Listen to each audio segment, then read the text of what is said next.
I'm always delighted when Dr. Grant Mullen can be with us. He's been a good friend to me. He's been also a great person to bring enlightenment on many of the subjects that you and I have been coping with, especially related to COVID, our mental health, and our self-esteem.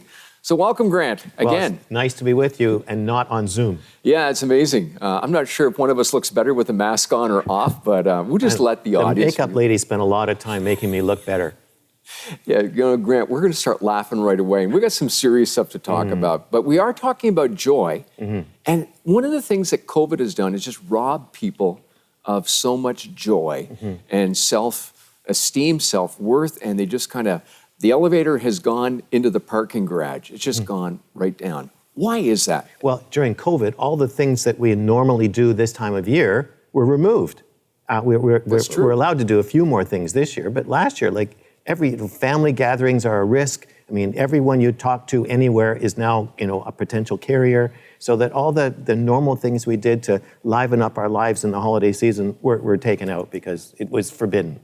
I often think of the word recalibrate. How do we get things back on track? I'm going to go to the gym and get healthy again. How do we recalibrate mentally from all that's happened?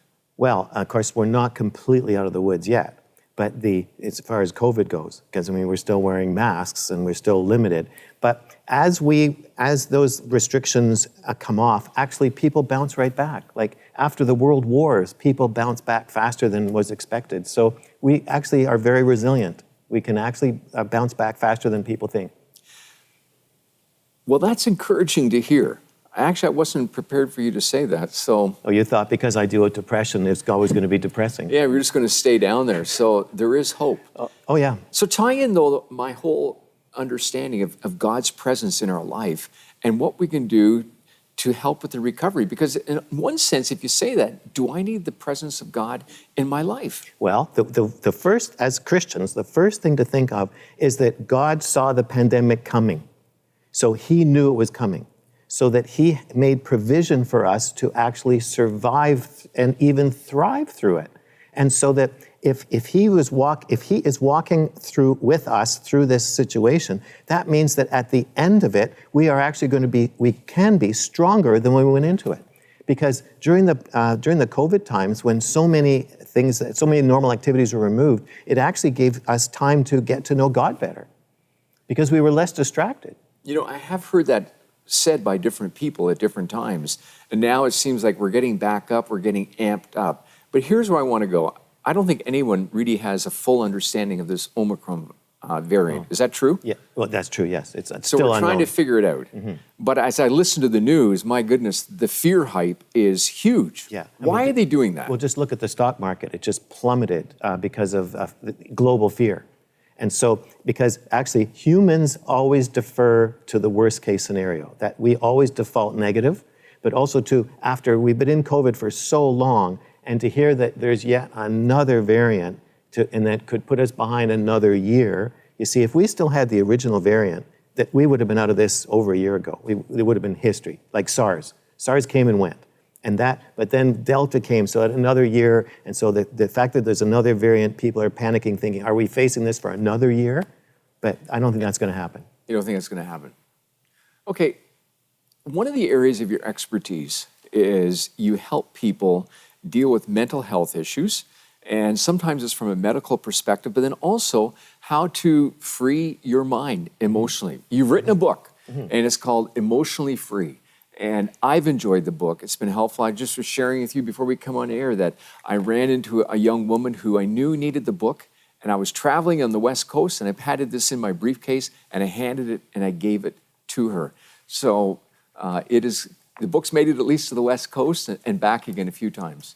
One of the things that happens is many times our self-esteem plummets. I want you to talk to me about the whole issue of self-esteem and how we can recover from possibly family things that have happened to us, situations of abuse, but things that cause us to plummet back into that parking lot. Well, actually, most people struggle with self-esteem. Like the vast majority of people. In fact, the people who you think have the greatest self-esteem, when you talk to them privately, they're struggling with insecurity.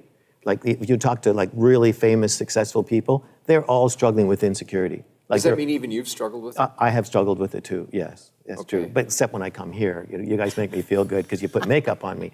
But most people struggle with it. And your self-esteem or your sense of security is based on what you believe about yourself. And we all believe lies about ourselves. So one of the questions, though, we say we believe lies about ourselves. Do you think we pass stuff on to our kids and families, or did our parents pass stuff on to me? Absolutely. Okay, absolutely. Explain that one. Because we are raised in a family culture. So every family has its culture. And so that your parents will pass on to you, unfortunately, the culture that they were raised in. So in other words, if your parents struggle with low self-esteem, low self-confidence, poor self-image, then they will teach you that that is normal. That in our family, we are always underdogs. In our family, we are always failures. In our family, someone's always trying to take advantage of us. Okay, and that becomes the language, the rhetoric. Absolutely, yeah. And then the kid said, "Yep, the world is always going to be negative. I will never succeed. I will always struggle." If that's your culture, that becomes your normal. And so we pass our dysfunctions on to the next generation, unfortunately.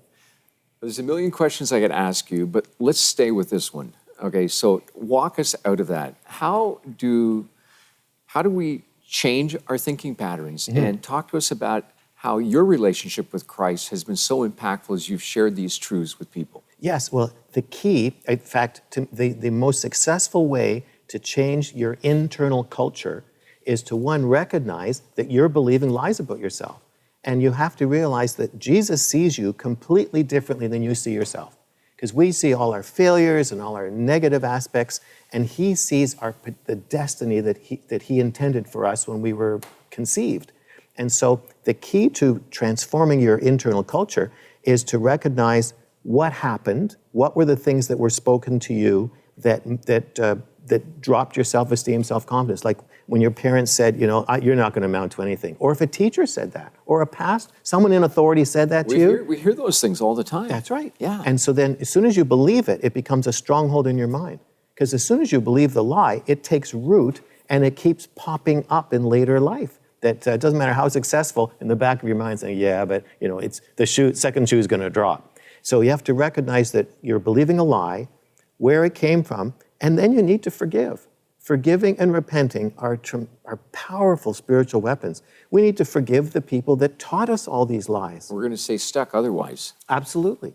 And so God's given us these powerful spiritual tools that you can forgive your parents, you can forgive people in authority, you can forgive yourself for believing these things. And then you need to ask Jesus, what is the truth? Who am I really? Who do you say that I am? What is my potential? And those are freeing words. It's liberating. Yeah.